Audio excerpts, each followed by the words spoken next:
Mesdames et messieurs, bonsoir. Ou bonjour, ça dépend de l'heure où vous nous trouvez. Je suis très heureux, je suis Diego Kaïba.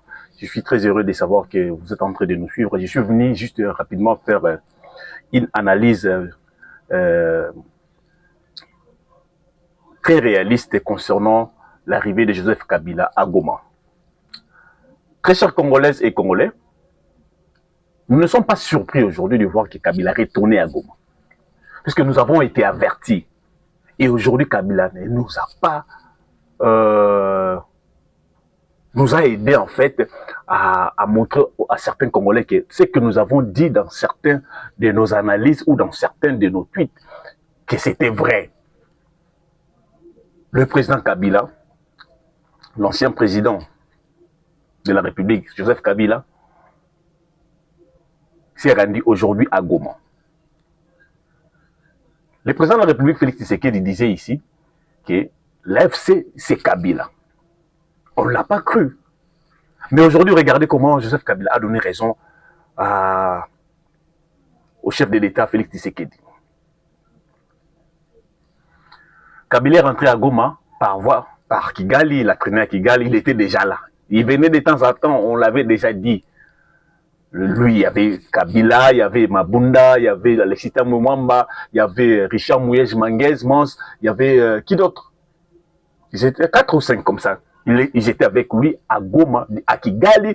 Vous savez, récemment ici, quand Goma a été attaqué, il y a eu une éruption des Ouazalendo pour essayer de récupérer certains territoires.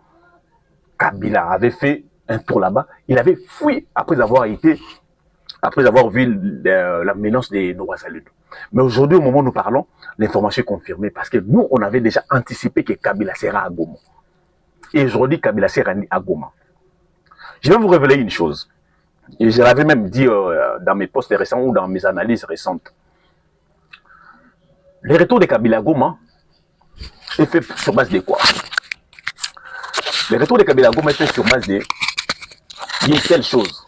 Et on avait d'ailleurs dit ça, révélé ça lors des analyses qu'on avait fait, même ici sur notre chaîne, vous allez voir, même sur mon compte Twitter, si vous allez là-bas, vous tapez Diego Kaïba, Diego-Kaïba, et vous allez voir que j'avais même fait ce genre d'analyse le 8 avril 2025 de cette année. J'avais dit, et c'est ce qui coïncide d'ailleurs avec les retours de Kabila. C'est ce que je viens vous révéler ici. Ma révélation de ce soir, c'est quoi? L'AFC, on a toujours dit, comme disait le président de la République, et c'était confirmé par certaines analyses, et après avoir recoupé certaines sources d'informations, on avait su, nous tous, que l'AFC, c'est Kabila, et M23, c'est Kagame. Kagame a parrainé cette rébellion, voulu par Kabila, et Kagame lui-même aussi, comme il avait déjà des ambitions assez démesurées pour les minéraux, mais il cherchait toujours qui est ces traîtres-là qu'on va collaborer avec lui pour mettre la main sur l'Est de la République démocratique du Congo. Il avait trouvé Kabila qui prétendait à l'époque combattre les M23. Aujourd'hui, il est devenu collaborateur direct du M23 qui est Kagame. Kagame est là parrainé. Ma révélation de ce soir, je reviens pour dire que Kagame a exigé à Joseph Kabila de prendre la tête de l'AFC. Pourquoi Kagame a exigé à la Kabila de prendre la tête de l'AFC? Si vous n'avez pas bien écouté, j'ai dit Kagame a exigé à Kabila de prendre la tête de l'AFC. Pourquoi Kabila doit prendre la tête de l'AFC? Certains doutaient que Kabila n'est pas de l'AFC. L'AFC, c'est Kabila. Kagame a exigé à Kabila de prendre la tête de la rébellion, notamment comme ils sont dans la coalition. Les M23, c'est Kagame, et l'AFC, c'est Joseph Kabila. Kagame a dit, c'est fini avec cette histoire que je laisse seulement, que tu laisses seulement Corneille Nangaa être là et que toi tu restes dans ton silence idiot là.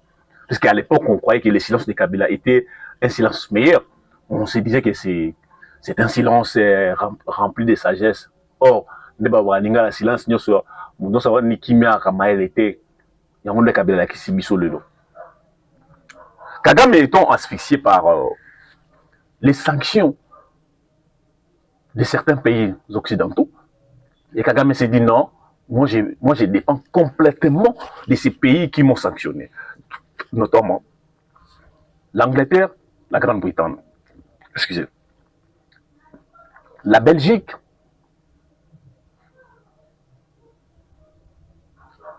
la France, bien que la France fait semblant, essaie de faire des sommets pour essayer un peu de stopper les sanctions, mais on sait aussi que la France parraine Kagame et parraine le Rwanda.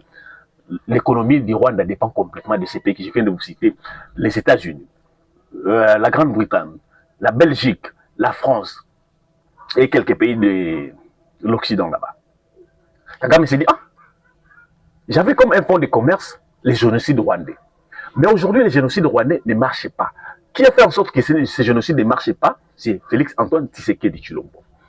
Alors, Kagame s'est dit non, je vais essayer un tout petit peu de contourner, de changer des méthodes pour essayer un peu de rebondir avec de nouvelles méthodes pour reprendre ma place. Mais Kagame s'est rendu compte que non, non, non. Cette fois-ci, mes méthodes ne marchent plus. Je suis coincé parce qu'il y a quelqu'un qui a aussi joué des cartes plus que mes cartes. Et il a fait valoir ses idées, il a fait valoir aussi ses opinions au niveau de l'Europe, au niveau des États-Unis, au niveau de la communauté internationale. Kagame a tenté de faire les forcings, a tenté avec des lobbies, ça n'a pas marché. Et aujourd'hui, Kagame s'est dit non, je suis asphyxié. Mon économie, l'économie de Kagame, vous savez tous que l'économie de Kagame est basée sur les vols au Congo, les vols des minéraux, de nos ressources naturelles. Ça, c'est un. Et puis de l'aide internationale provenant des pays que je venais de vous évoquer tout à l'heure. Alors, être sanctionné par ces pays qui financent à 50% l'économie de son pays, Kagame s'est dit non, non, je vais beaucoup perdre. Non, je vais continuer peut-être à voler les minéraux, mais voir ces pays me sanctionner, ça sera très dangereux pour moi. Donc je ne peux pas mourir à cause d'un homme que j'avais pris pour... Et je me suis présenté comme parrain. Kagame s'est dit, alors, à la base, ils allaient parrain, ils allaient bénéficier, puisque quand ils volent des minéraux, certes Kagame gagne beaucoup, Kabila gagne aussi sa part, Nakatia, le minerai volé par le Rwanda. Il a aussi un bénéfice. Voilà pourquoi Kagame s'est dit, je suis asphyxié par les sanctions internationales. Mon économie a basculé. Mon opinion au niveau de la communauté internationale ne vaut plus rien. Et tout le monde s'est réveillé contre moi. Aujourd'hui, si j'ai dit que regardez, nous sommes minoritaires, regardez, nous sommes ceci, tout ce que j'avais comme mensonge, j'essaie de le faire valoir auprès de cette communauté internationale, mais ça ne marche toujours pas. Kagame s'est dit non, Kabila, toi si tu dois te révéler. Si tu refuses, je mets fin à cela, ou soit je t'expose. Toi si tu dois subir ce que moi j'ai subi comme sanction. Kagame l'a dit à plusieurs reprises. Est-ce que vous avez vu déjà Kagame, à l'époque de Kabila, crier, parler? Jamais cela a été fait. On s'est moqué de la diplomatie du chef de l'État, Félix-Antoine Tshisekedi, mais aujourd'hui, nous tous, nous commençons à se rendre compte que donc, cette diplomatie a produit ses effets. C'est pour la première fois qu'on a obtenu des pays qui sanctionnent le Rwanda, qu'on a vu des pays sanctionnant le Rwanda, on a vu des pays condamner officiellement le Rwanda, même à la tribune des Nations Unies.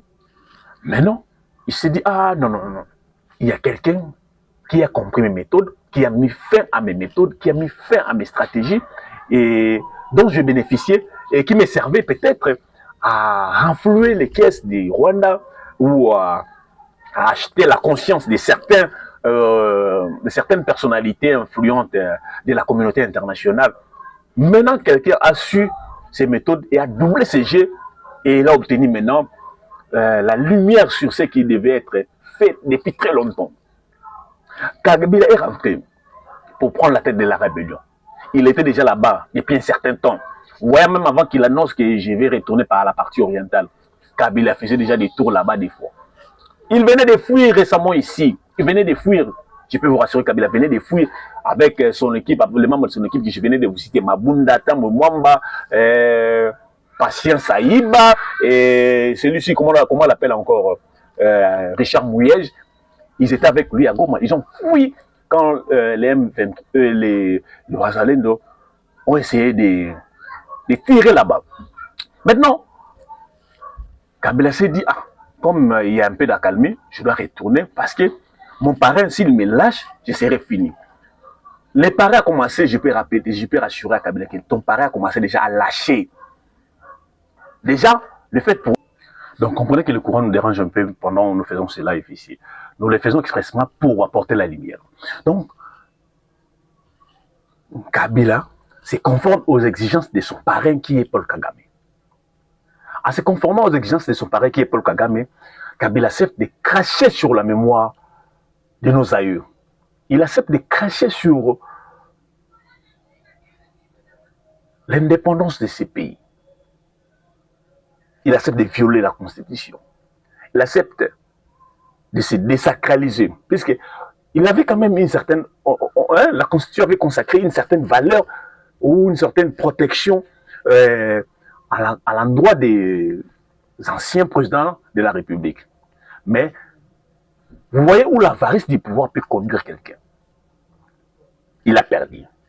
La notoriété, il a perdu. Le respect, il a perdu. La valeur, il a perdu. Tout ce qu'on pouvait lui accorder comme chef de l'État. Vous allez condamner les services de sécurité d'avoir perquisitionné ces parcelles. Alors, Kabila doit être traité comme tel. Nous refusons cette fois-ci que les gens viennent nous dire que non, règlement des comptes, acharnement, parce que celui qui prend les armes contre le pays, il ne sera jamais pardonné. La patrie ne pardonne jamais les traîtres.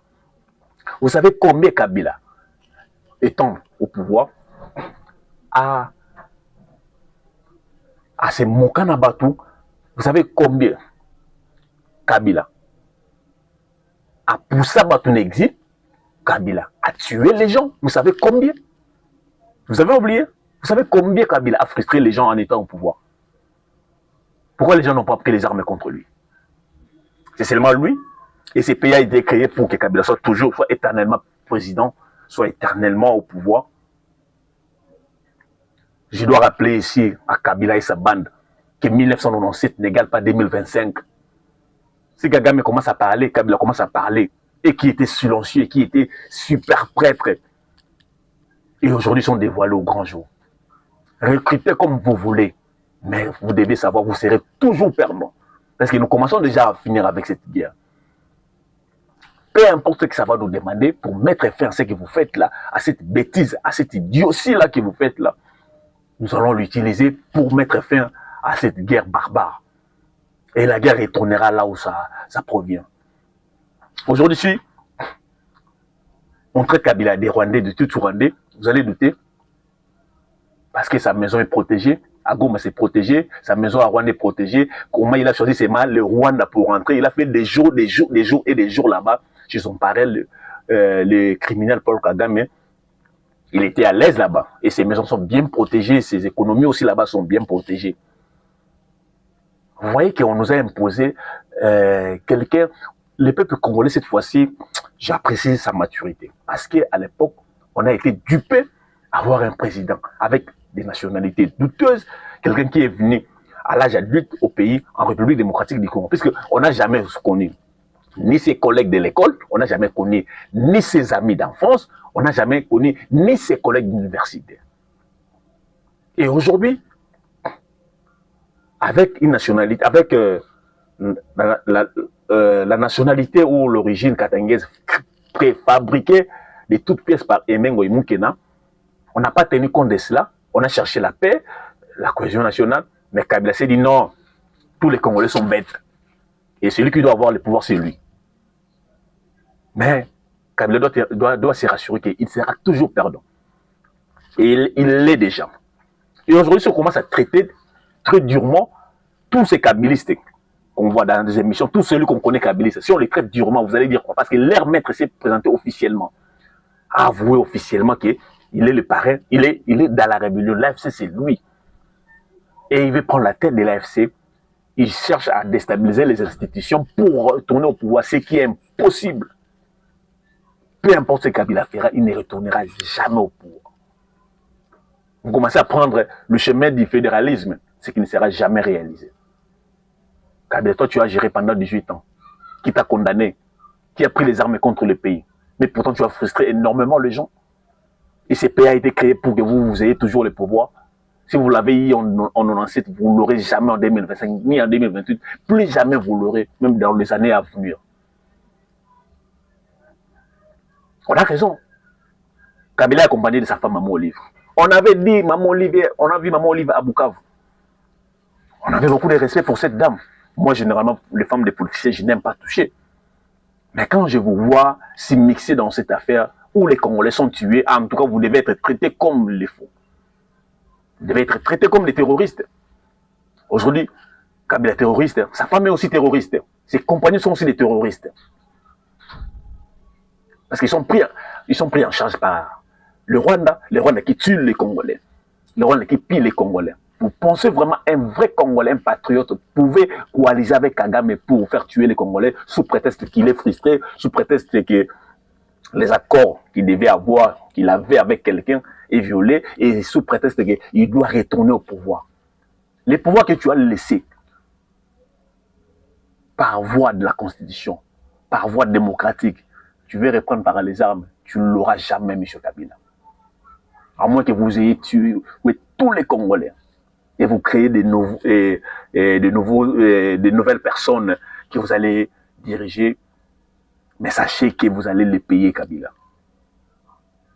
Cette fois-ci, chers Congolais, chers frères, chères sœurs, nous devons féliciter le président de la République, Félix Antoine Tshisekedi Tshilombo, parce que Kabila s'est battu à l'époque avec ses frères rwandais. On doit le dire ainsi, c'est tout Rwandais ou tout Rwandais, Banyarwanda. Il est lui-même Munyarwanda. Il s'est battu avec ses frères en 2011-2012. Quand on vous dit qu'il a terminé les armes, il a terminé la guerre de 2011 des M23 par les armes, c'est faux. Sa femme a dit que non, il a terminé ça par les stylos. Oui, Maman Olive a dit que Kabila a terminé la guerre par les stylos. Il y a déjà contradiction. Oui, on doit confirmer que oui, si sa femme dit ça, oui, il a terminé la guerre par les stylos. Quel genre de stylos? Il a signé n'importe quoi avec les Rwandais. Il a vendu le pays. Si le Rwanda est enragé comme ça, si le Kagame est enragé comme ça, parce que les intérêts que j'avais obtenus au prix d'accompagnement au pouvoir du clan Kabila, et je l'ai perdu facilement comme ça à l'arrivée de Félix Antoine Tshisekedi Tshilombo. Et je suis démasqué. Je suis exposé au grand jour. Kagame s'est dit non, je vais me battre pour pour récupérer tous mes intérêts et imposer quelqu'un qui sera faible et je vais dominer, je vais commander du loin. Les dictats de Kagame ne passent plus. Kagame voulait avoir les contrôles économiques et les contrôles militaires dans notre pays. Plus particulièrement dans l'armée et de nos minéraux là-bas à l'est de la République démocratique du Congo. Vous voyez comment vous jouez maintenant? Vous êtes exposé. Vous voyez comment vous êtes confondus. Vous nous avez dit ici, d'ici mars, d'ici avril, nous allons arriver à Kinshasa. Vous êtes comment? Dites-nous, où en est-on? Donc, tous ces gens qu'on a, en fait, ils basaient leur confiance sur quelques traîtres hein, qui sont dans l'armée, qui étaient dans l'armée, et il y a aussi quelques traîtres qui continuent à être faux. On va continuer toujours à les démasquer au fil du temps. Ils avaient placé leur confiance aux traîtres qui vont vendre, qui ont vendu quelques territoires où ils occupent momentanément, parce qu'ils seront délogés bientôt. Comme on commence déjà à récupérer certains de nos territoires, on va encore récupérer ça. Kabila, vous voyez maintenant là où vous êtes, vous voyez maintenant comment, tout ce qu'on avait comme respect sur vous, on a mis fin à cela. Kagame est très malin. Il s'est dit, si je laisse ces messieurs rester silencieux et que seul moi je sois asphyxié, Toga Ngamola pour la Ramboula, Mouto le Kéran Maïl. On a plus malin que comment se fait-il avoir des sanctions, il y a un kimia, or c'est plein, d'abord mengo, or bénéficier calmement. Non. Viens, toi Kabila, viens. Tu m'avais demandé les parrainages. Oui, certes, moi aussi j'ai des bénéfices, j'ai des intérêts. Toi également, tu as des bénéfices et tu as des intérêts là-bas. Viens te pointer, viens te révéler aux yeux des Congolais. Aux yeux du monde, d'ailleurs. Et il s'est révélé, bête qu'il est, il ne s'est pas rendu compte que non, je suis ancien président de la République. J'ai des avantages, j'ai des investissements en République démocratique du Congo, j'ai des avantages liés à la Constitution. Il a accepté de tout perdre. Et tous les investissements, si on commence à perquisitionner et qu'on trouve des histoires, au-delà de perquisitionner, moi je demanderais aux services de sécurité de ravir tout ce qui est bien de Kabila. À quoi sert de laisser à un rebelle les moyens de s'enrichir encore, de renflouer encore ses poches? Si ces sites-là de Kingakati, si c'est toutes ces parcelles servent à appuyer ces poches ou à renflouer ces poches, nous devons mettre fin à cela. Il faut les ravir, prendre ça, mettre ça à la disposition de l'État. Toutes ces parcelles-là, vous pouvez faire ce qu'on appelle expropriation pour utilité publique. L'État récupère ça, à Zion, au Fouta. Là, il augmente la solde, l'État peut augmenter la solde de chaque militaire au front. C'est ce que Kabila fait, on appelle ça la haute trahison. Jamais c'est fait dans le monde. Macky Sall, qui venait à peine d'ailleurs de quitter le pouvoir, il cherche comment avoir un poste d'influence au niveau des Nations Unies. Il cherche à occuper une position très influente au niveau de la communauté internationale, au niveau des conseils de sécurité, au niveau des Nations Unies là-bas. Nous sommes les seuls pays au monde où nous avons un ancien président de la CENI devenir rebelle. Nous sommes les premiers pays aussi à produire l'ancien président de la République devenir rebelle. Cet ancien président de la République devenir rebelle. Pourquoi? Parce qu'il a des envies exagérées, débordées d'avoir le pouvoir. Ce pays a été créé que pour que Kabila soit toujours au pouvoir. Mes chers et frères, qui a dit à Kabila que non, c'est toujours lui qui doit diriger? Qui a dit à Kabila que non, tu as raison de prendre les armes contre Félix Tshisekedi parce que Félix Tshisekedi, son profil ne te plaît pas. Tu mets même en danger tous les gens qui te défendaient ici à Kinshasa. Mais ils vont être traités comme il se doit. Tout au départ, on avait dit, comment seulement les jeunes de PPRD adhèrent massivement à ces mouvements rebelles? On nous a dit, on prête l'intention, est-ce que Nanga est de là? Mais on a dit, les jeunes de PPRD. Or, il y avait quelqu'un il y avait leur mentor qui est à la base, qui est à la manœuvre pour faire tout cela. On ne va pas se fatiguer de te dénoncer. Kabila nous a frustrés énormément. Et ton pouvoir, Kabila, tu nous as frustrés énormément. On a pris les armes contre toi. Et ça rend mal été. Chers Congolais, chers frères et sœurs, excusez-moi. Je me sens dans l'obligation de les dire parce que on a rappelé les côtés idiots de Kabila. Excusez-moi pour les termes, mais je ne trouve pas autre terme à utiliser, mais c'est ça les termes qui conviennent. Vous êtes ancien président de la République. Vous avez dirigé. Vous avez martyrisé les Congolais. Plus particulièrement ceux qui sont au pouvoir aujourd'hui. Combien de gens ont été calcinés au siège de l'IDPS? Ils ont pris les armes contre vous? Non. Vous avez quitté le pouvoir par voie démocratique.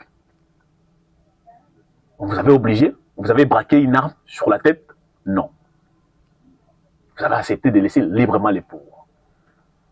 Pourquoi vous n'avez pas entendu les années électorales pour revenir ou pour envoyer d'autres personnes postuler que vous allez encadrer? Vous avez refusé, vous avez dit non, vous devez prendre des armes. Vous pensiez, c'est ce que je voudrais dire, vous pensez que si vous prenez les armes, même si les miracles se produisaient et qu'un jour vous revenez au pouvoir, ce qui ne sera pas possible d'ailleurs, vous revenez au pouvoir par les armes, vous pensez que tous ces gens, parce que vous avez aussi attiser le feu du tribalisme. Ah, les Katangais sont martyrisés. Or, ce qui est faux, ça c'est les poisons rwandais, une façon pour vous de chercher à se positionner, à avoir un soubassement, mais vous n'en avez pas. Vous pensez que si vous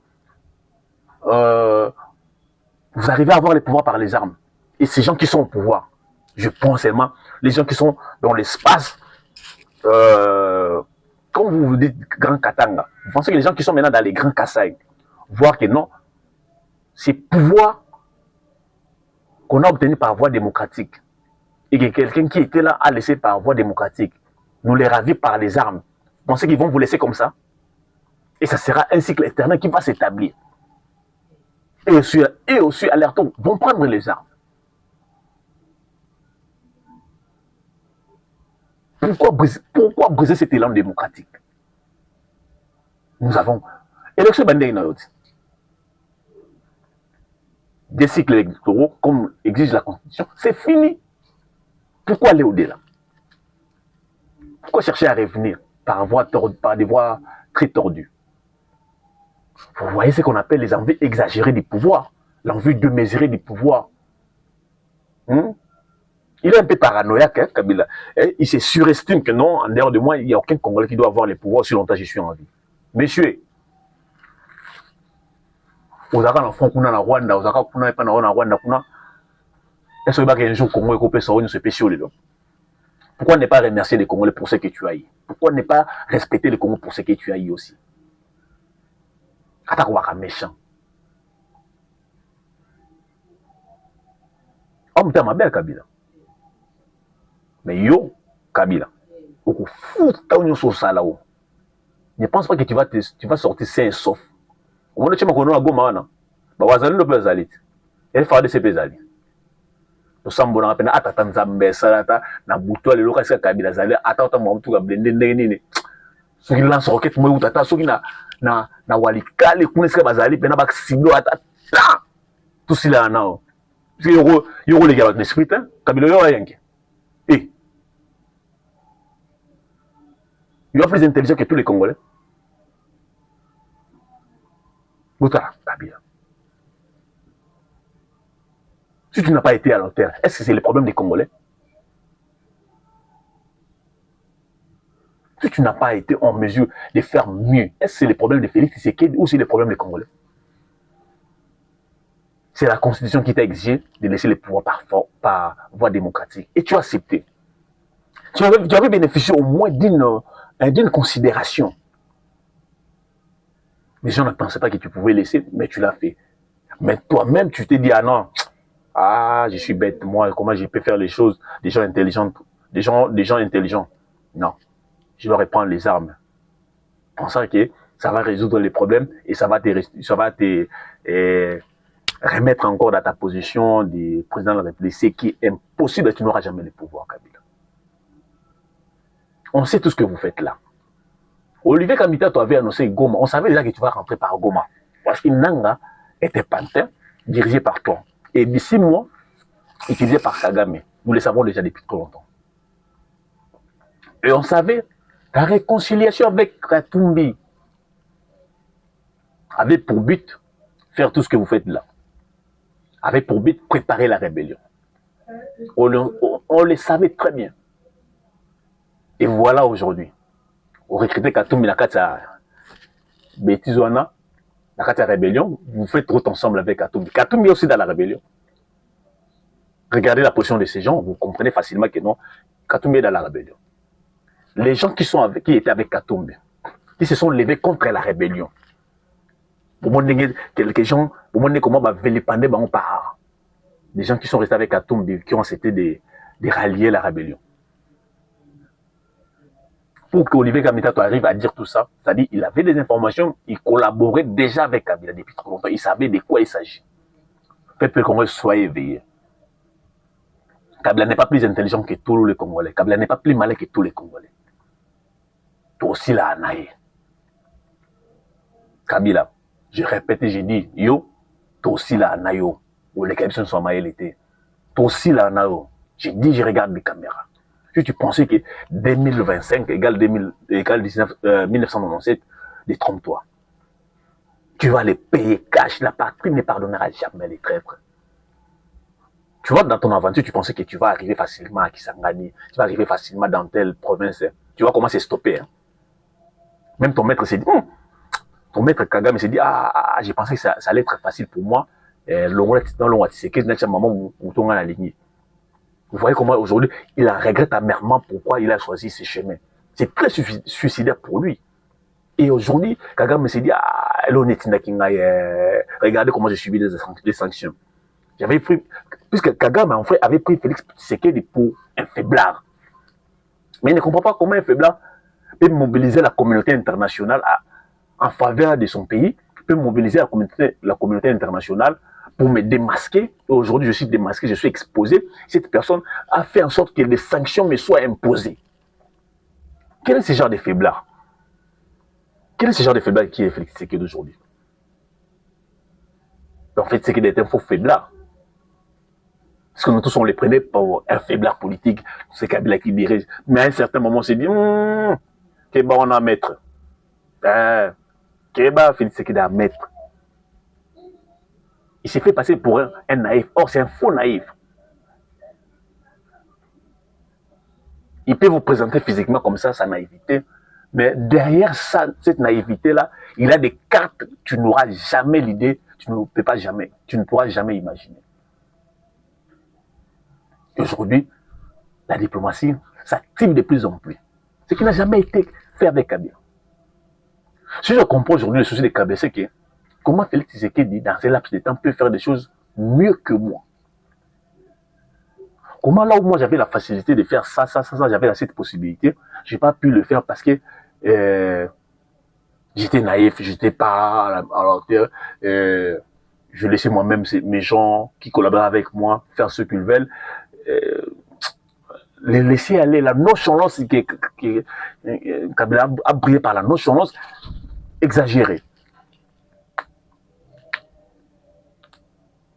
Le laxisme a caractérisé la gouvernance de Kabila. Et il s'est dit, ce Michel fait mieux que moi. Dans un laps de temps, il a fait ça.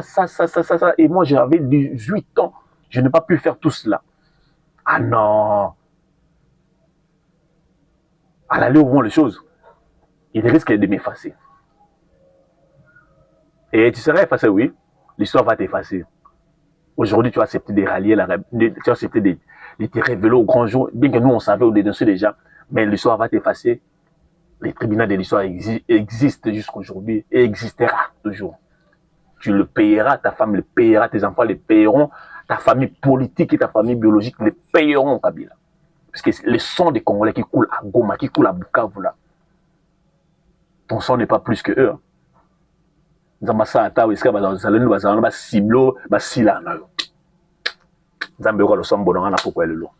Merci beaucoup, chers Congolais, dans ce lobby. Je vais revenir avec certains détails et certaines analyses pour vous apporter la lumière concernant ce qui se passe à Goma. Soyez exigeants avec ces gens, soyez exigeants avec tout celui qui va chercher à vous remettre ou à faire revenir le pays en arrière. On se souvient maintenant, je me souviens maintenant Kabila qui disait à l'époque qui avait écrit une lettre à certains présidents d'Afrique du Nord, je vais faire revenir le pays en arrière. Parce qu'il savait que non, d'ici là, l'alliance FCC Cash va s'arrêter. Et si cela s'arrête, moi je perds mes avantages, je vais faire reculer ces pays en arrière. Alors, son calcul a échoué. Son plan a échoué. On va finir avec toi, Kabila. Tu le payeras. Les prélats catholiques. Vous voyez maintenant, on vous a démasqué facilement.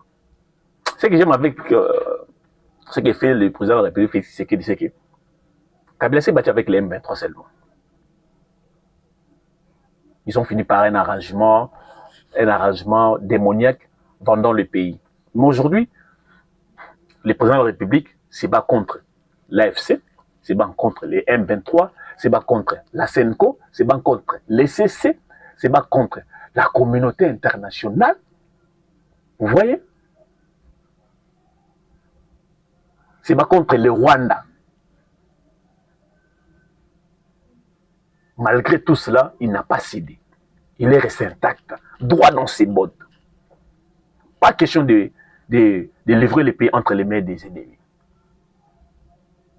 Pas question de céder. Mais s'il était traître aussi, il pouvait accepter tout ce qu'on pouvait lui proposer pour vendre le pays et céder le pays. Mais il a refusé. Ce n'est pas patriotisme qui s'est dit non, je ne ferai jamais ça, je ne prendrai jamais ça. Il faut féliciter le président de la République, féliciter son courage, féliciter son patriotisme blindé, un patriotisme blindé. Ce que j'aime chez Félix Tshisekedi, il a un patriotisme blindé. Doublé de la volonté de faire bien pour que son pays avance, triplé de la volonté de voir son peuple vivre le mieux par rapport au passé. Ça, c'est ce que j'aime chez Félix Tshisekedi. Merci beaucoup, très chers compatriotes. On se retrouve très prochainement. Demain, si Dieu nous fait grâce, je vais vous revenir avec d'autres analyses tout au long de la journée. Et allez vous abonner sur mon compte Twitter pour ne rien rater comme information. Diego-Kaiba. Et vous allez me retrouver. Et on va encore vous apporter certaines analyses pour ne pas être floué par les poisons rwandais. Nous devons mettre fin aux poisons rwandais parce qu'il y a des poisons rwandais, comme je vous ai dit, la guerre est militaire, diplomatique et médiatique. Si vous n'avez pas la possibilité d'aller au front, vous n'avez pas la possibilité de mobiliser sur le plan diplomatique, mais au moins sur le plan médiatique, avec les réseaux sociaux sont à la portée de tous, vous avez la possibilité de contrer les poisons rwandais. Tout ce qu'on écrit contre les pays, vous devez refuser cela. N'acceptez pas ces poisons rwandais. Ça a des conséquences très nocives, hein? Même à moyen terme, mais même à long terme. Comprends? Vous voyez comment, au Fulgence Mouteba, au Cholet, vous voyez maintenant comment ils sont démasqués. Vous voyez comment ils sont démasqués. Merci beaucoup. On se retrouve très prochainement, chers Congolais. Je suis très ravi de vous avoir fait cette analyse. Nous suivons de très près cette situation. Et soyez vigilants. L'AFC continue à opérer, mais il est asphyxié. Surtout qu'on depuis on avait arrêté son gars ici, HJ. Il est aussi asphyxié. Ah, pourquoi on dit Yuma? Ok, Yuma Bara Yanke. Yango, Yuma Bara Yanke. Kabila. Yo, tu vas les payer. Merci beaucoup.